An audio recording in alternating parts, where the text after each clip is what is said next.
प्रधानमंत्री नरेंद्र मोदी गुजरात दौरे पर हैं और राज्य को बड़ी सौगात देने वाले हैं। क्या है वो सौगात, इस रिपोर्ट में देखिए।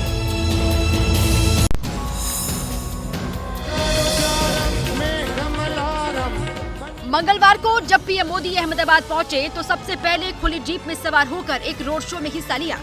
महिलाओं ने पीएम मोदी का भव्य स्वागत किया। उसके बाद पीएम नारी शक्ति वंदन कार्यक्रम में पहुंचे, जहां पीएम मोदी ने कांग्रेस पर जमकर हमला बोला।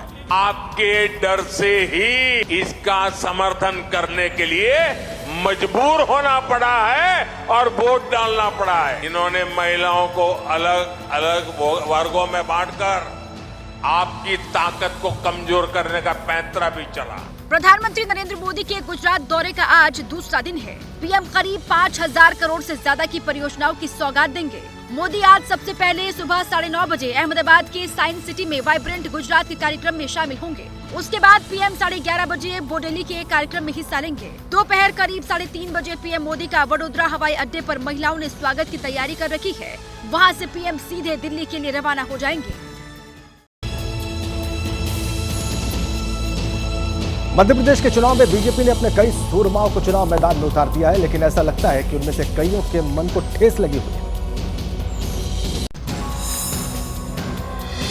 सोमवार को बीजेपी की ओर से जारी दूसरी सूची में पार्टी महासचिव कैलाश विजयवर्गीय को इंदौर की विधानसभा सीट नंबर 1 से टिकट दिया गया है। नाम का ऐलान होते ही विजयवर्गीय के खेमे में जश्न का माहौल था, लेकिन 24 घंटे बीतते बीतते कैलाश ने ये कहकर सबको चौंका दिया कि वो चुनाव लड़ना ही नहीं चाहते थे।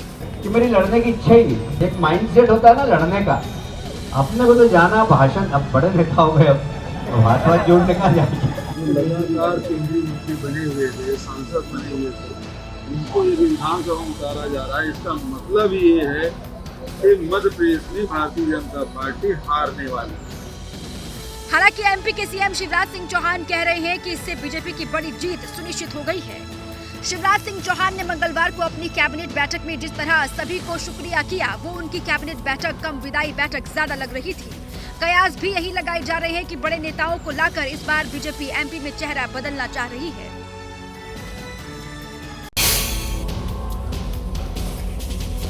तो देखिए, चुनाव की बात करें तो राजस्थान खास है और कांग्रेस ने सरकार रिपीट करने के लिए खास प्लान तैयार किया है।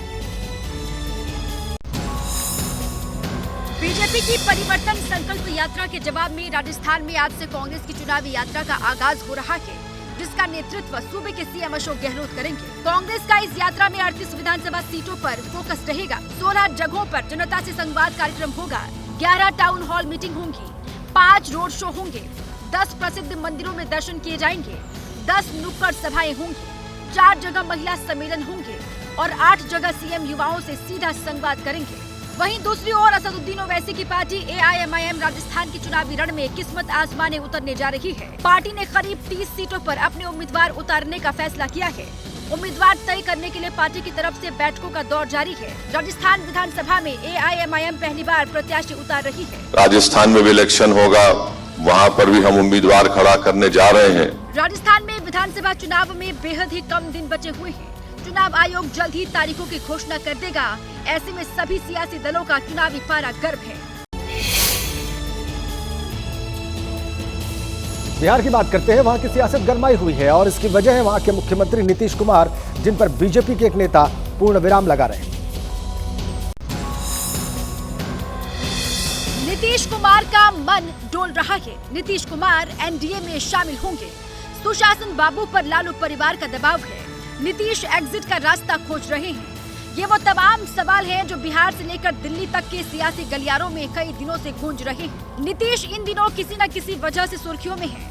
वो एक्शन मोड में दिख रहे हैं, जबकि उनकी फिर से पलटी मारने की अटकलें भी जोरों पर हैं। इस दौरान बिहार बीजेपी के अध्यक्ष सम्राट चौधरी ने बक्सर में बयान के जरिए कुमार की एनडीए में वापसी की अटकलों पर पूर्ण विराम लगा दिया है। अमित शाह जी ने साफ तौर पर कहा है, अब नीतीश कुमार से भाजपा का कभी कोई समझौता नहीं हो सकता। महिलाओं का अपमान हो रहा भाई, वो तो संन्यास लेने की तैयारी कर रहा है। नीतीश कुमार इन दिनों बिहार की राजनीति में एक पहेली बने हुए हैं। एनडीए में वापसी की अटकलों को रोज कोई न कोई घटना या कोई न कोई नेता हवा दे रहा है। तो वहीं महिला आरक्षण के मुद्दे पर आरजेडी भी दो फाड़ में बंटती हुई दिखाई दे रही है। तो देखिए, एमपी के चुनावी रण में पंडित धीरेन्द्र शास्त्री की एंट्री हो चुकी है। वो बीजेपी के मंत्री के बुलावे पर आज कथा करने वाले हैं। बागेश्वर धाम के महंत पंडित धीरेन्द्र कृष्ण शास्त्री ने भोपाल में लगने वाले दरबार से पहले शोभा यात्रा निकाली। नरेला विधानसभा क्षेत्र के अन्ना नगर से शुरू हुई इस शोभा यात्रा ने करीब 20 किलोमीटर का सफर तय किया। इस दौरान नरेला से विधायक विश्वास सारंग भी बाबा के साथ मौजूद रहे। सड़क के किनारे मौजूद हजारों की तादाद में श्रद्धालुओं ने जगह जगह पर शोभा यात्रा का स्वागत किया। अन्ना नगर से नर्मदा परिक्रमा पार्क होते हुए अशोका गार्डन तक निकली यात्रा के दौरान दीपोत्सव का नजारा दिखाई दिया। भोपाल में धीरेन्द्र कृष्ण के दरबार के लिए सभी तैयारियां पूरी हो गई हैं। यहां 10 लाख से ज्यादा श्रद्धालुओं के पहुंचने का अनुमान है। मध्य प्रदेश के मंत्री विश्वास सारंग की ओर से इस दरबार का आयोजन करवाया गया है। 3 दिन तक चलने वाले इस आयोजन में कल यानी कि 28 सितंबर को सुबह 10 बजे से दिव्य दरबार लगेगा। विश्वास सारंग नरेला सीट से ही चुनाव लड़ते हैं और ऐसे में ये पक्का है कि चुनाव से पहले वो बाबा के जरिए जनता का आशीर्वाद पाने का रास्ता ढूंढ रहे हैं।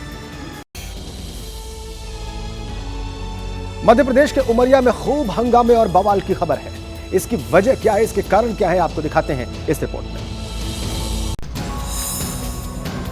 सड़कों पर पथराव, आगजनी, तोड़फोड़ कर रहे ये कोई और नहीं बल्कि गोंडवाना गणतंत्र पार्टी के कार्यकर्ता हैं। मध्य प्रदेश के उमरिया में उस वक्त हिंसा और झड़प देखने को मिली जब गोंडवाना गणतंत्र पार्टी के कार्यकर्ता भ्रष्टाचार की जांच की मांग को लेकर प्रदर्शन कर रहे थे। गोंडवाना गणतंत्र पार्टी के हजारों कार्यकर्ता रानी दुर्गावती चौराहे पर धरने पर बैठे थे कि अचानक जाम के हालात बन गए, जिसे लेकर पुलिस अधिकारी उन्हें समझाने के लिए पहुंचे। इसी दौरान विवाद हो गया और देखते ही देखते प्रदर्शनकारी उग्र हो गए। सड़कों पर प्रदर्शन कर रहे कार्यकर्ताओं पर पुलिस ने लाठियां भाजना शुरू कर दिया। पुलिस के लाठीचार्ज के बाद कार्यकर्ता तितर-बितर हो गए। 4 घंटे से चल रही गोंडवाना गणतंत्र पार्टी के धरने को खत्म करने के लिए पुलिस ने कई बार कोशिश की, कार्यकर्ताओं से जाम न लगाने की अपील की, लेकिन कार्यकर्ता सड़क पर अड़े रहे और धरना हिंसा में तब्दील हो गया। झड़प में एएसपी प्रतिपाल सिंह समेत करीब 15 पुलिसकर्मी घायल हो गए, जिन्हें इलाज के लिए जिला अस्पताल ले जाया गया। वहीं हालात पर काबू पाने के लिए भारी पुलिस बल का प्रयोग करना पड़ा। वहीं बिहार के गया में प्यार करने पर एक युवक को खौफनाक सजा दी गई है। प्रेमिका से मिलने गए युवक की हत्या कर दी गई।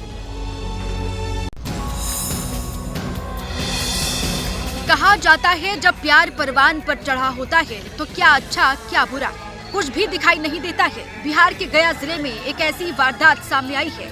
मामला बिहार के गया जिले के भिन्नकचक गांव का है, जहां 16 साल का प्रेमी प्रेमिका के बुलावे पर उसके घर पहुंच गया, जहां प्यार के दुश्मन और प्रेमिका के परिजनों ने नाबालिग प्रेमी को पेड़ से बांधकर बुरी तरीके से पीटा और बेहोशी की हालत में नाबालिग प्रेमी को गांव के बाहर फेंक दिया। प्रेमी के परिजनों को जानकारी होते ही वो नाबालिग को लेकर अस्पताल पहुंचे, लेकिन तब तक नाबालिग प्रेमी ने दम तोड़ दिया, जिसके बाद परिजनों ने 8 लोगों के खिलाफ नामजद मुकदमा दर्ज किया, जिसमें पुलिस ने 4 लोगों को गिरफ्तार कर लिया है।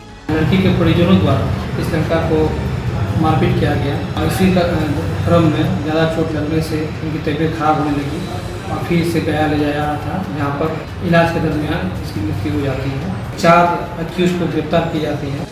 इस पूरी वारदात से मृतक प्रेमी के परिजनों का बुरा हाल है। ड्रोन का शक्ति प्रदर्शन और इससे कांपेगा दुश्मन, कैसे, इसकी झलक दिखाई दी हिंडन एयरपोर्ट पर। हिंडन एयरबेस पर लगाई गई 2 दिवसीय प्रदर्शनी में देश में बने अजब ड्रोन की गजब शक्ति का जादू सिर चढ़कर बोला है। इसी का नतीजा है कि इन्हें लेकर आई 75 स्टार्ट कंपनियों को 100 करोड़ के ऑर्डर मिलने का अनुमान लगाया गया है। हिंडन एयरबेस में आयोजित भारत ड्रोन शक्ति कार्यक्रम में जिन अत्याधुनिक ड्रोनों को दिखाया गया, उनका हवा में हैरत अंगेज कारनामा देख सभी दंग रह गए।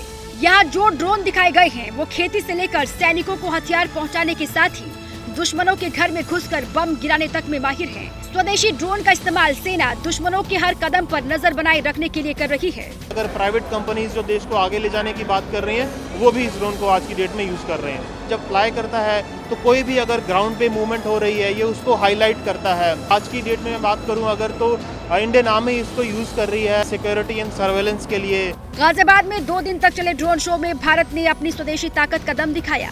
मौजूदा वक्त में भारत के ड्रोन 100 किलो तक का वजन उठाने में माहिर है।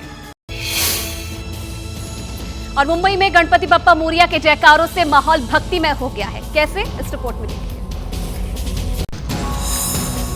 सिंदूर लाल चढ़ायो अच्छा गजमुख को, चोंदिल लाल विराजे सुत गौरी हर को, हाथ लिए गुड़ लड्डू साई सुरवर को, महिमा कहे न जाए लागत हूँ पद को, जय देव जय देव। महाराष्ट्र समेत पूरे देश में इन दिनों गणेश उत्सव की धूम है। महाराष्ट्र के मुख्यमंत्री एकनाथ शिंदे के सरकारी आवास वर्षा में गणपति बप्पा के दर्शन के लिए राजनीतिक दिग्गज से लेकर बॉलीवुड के तमाम सेलिब्रिटी का जमावड़ा लगा रहा है।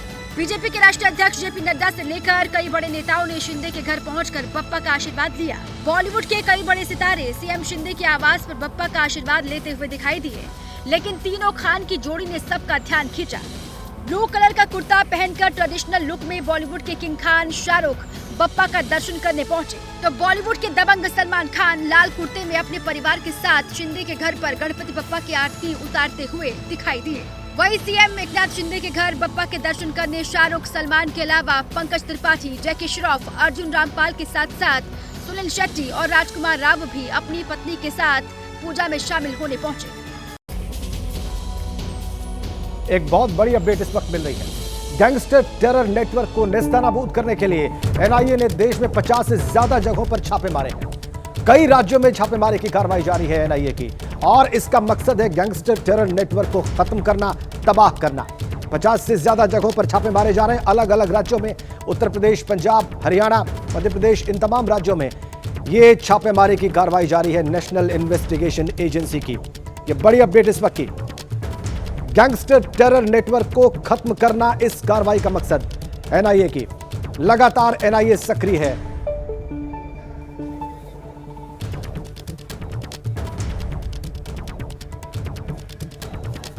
एक तरफ राजस्थान चुनाव को लेकर सियासी पारा हाई है, तो ईडी की कार्रवाई से भी सियासत गर्मा चुकी है। कार्रवाई किसी और पर होती तो यह मुद्दा उतना नहीं गर्माता, लेकिन जो एक्शन हुआ है वो गहलोत सरकार के एक मंत्री पर, जिसके बाद कांग्रेस की टेंशन बढ़ गई है।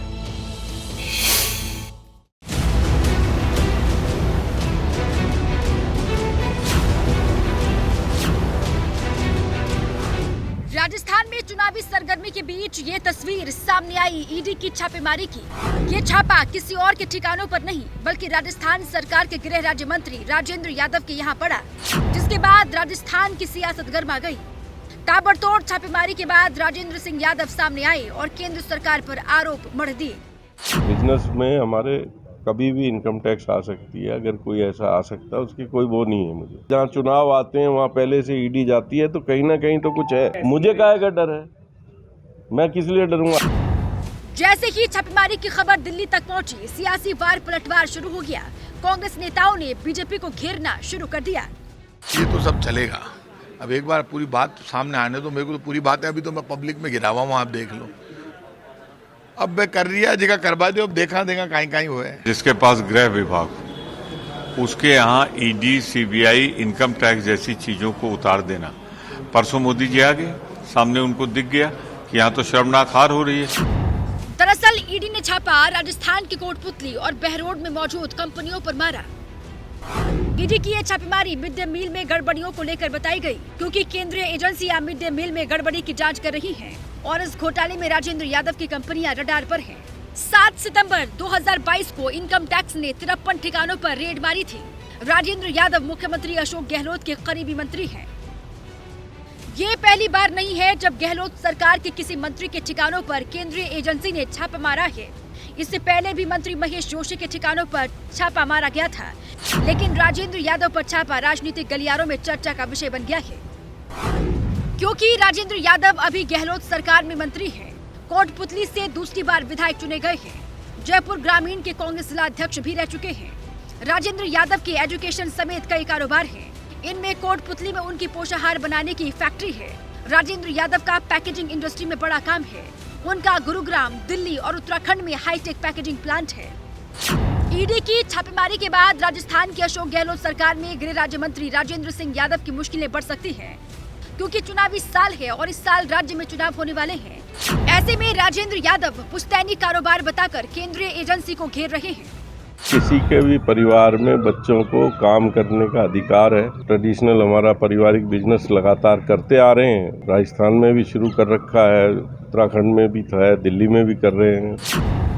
राजस्थान में उम्मीदवारों के नामों पर मंथन हो रहा है। ऐसे में कांग्रेस प्रत्याशियों की जल्द लिस्ट भी आ सकती है। लेकिन जिस तरह से राजेंद्र यादव छापेमारी के जाल में फंस गए हैं, चुनौतियां उनके सामने कई हैं, जिनसे पार पाना उनके लिए आने वाले वक्त में मुश्किल होगा।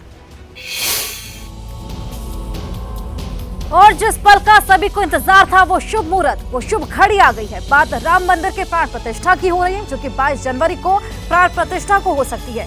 ये प्राण प्रतिष्ठा पीएम मोदी की मौजूदगी में होगी और हालांकि अभी तक उनका कार्यक्रम तय नहीं हुआ है, लेकिन आयोजन भव्य और दिव्य होने वाला है।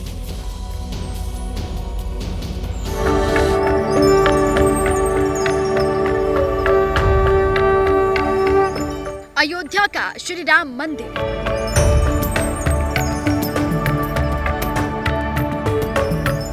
भव्य और दिव्य मंदिर, अलौकिक, अद्भुत, अविस्मरणीय। वो मंदिर जो आधुनिकता, भारतीय संस्कृति का प्रतीक है। गुलाबी रंग के पत्थरों से बनने वाले इस भव्य मंदिर की एक झलक पाने के लिए भक्त बेताब हैं, जिनका इंतजार अब जल्द ही खत्म होने जा रहा है। श्री राम मंदिर में प्राण प्रतिष्ठा की तारीख आ गई है। 22 जनवरी 2024 में भगवान राम अपने भव्य मंदिर में विराजमान होंगे। 3 मंजिला राम मंदिर के भूतल का निर्माण दिसंबर के अंत तक पूरा हो जाएगा और प्रतिष्ठा समारोह 22 जनवरी को होगा। गर्भगृह में 2 मूर्तियां होंगी, एक श्री राम की बाल्यावस्था की और दूसरी रामलला की। भगवान 4 या 5 वर्ष की आयु के होंगे और मूर्ति की ऊंचाई 51 इंच होगी। अयोध्या में भगवान राम के मंदिर का निर्माण कार्य तेजी से चल रहा है। दिसंबर के आखिरी में काम पूरा हो जाएगा। 14 जनवरी को मकर संक्रांति के बाद रामलला के अभिषेक की प्रक्रिया शुरू होगी। 15 जनवरी से 24 जनवरी तक प्राण प्रतिष्ठा अनुष्ठान होगा। राम मंदिर में प्राण प्रतिष्ठा अनुष्ठान 10 दिन तक चलेगा।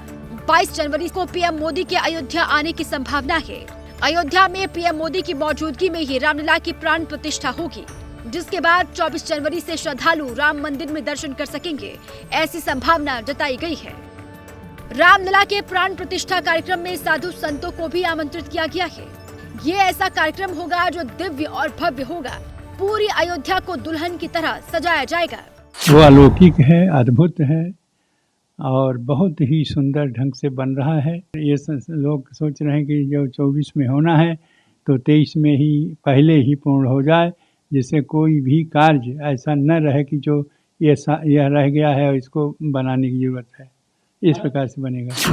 राम मंदिर में रामलला के प्राण प्रतिष्ठा कार्यक्रम में राम भक्तों की भीड़ ज्यादा न हो, इसके लिए राम मंदिर निर्माण समिति ने लोगों को घरों से ही प्राण प्रतिष्ठा कार्यक्रम देखने की अपील की है। प्राण प्रतिष्ठा के दिन तो पता नहीं लाखों लोग आ सकते हैं। यहाँ आरती होगी, वहाँ भी करें, प्रसाद यहाँ भी बटेगा, वहाँ भी बटेगा। ऐसे में राम मंदिर में शिखर पर एक ऐसा उपकरण भी लगाया जाएगा, जिससे हर साल रामनवमी के दिन पवित्र गर्भगृह में भगवान के माथे पर सूर्य की किरणें पड़ेंगी। 5 अगस्त 2020 को मंदिर की आधारशिला रखी गई थी, जिसके बाद इस मंदिर को अद्भुत तरीके से बनाया जा रहा है। मंदिर पर अद्भुत नक्काशी की गई है। इस स्तंभों पर देवी देवताओं की मूर्तियां स्थापित हैं, तो वहीं दीवारों पर अद्भुत नक्काशी राम भक्तों के लिए आकर्षण का केंद्र है।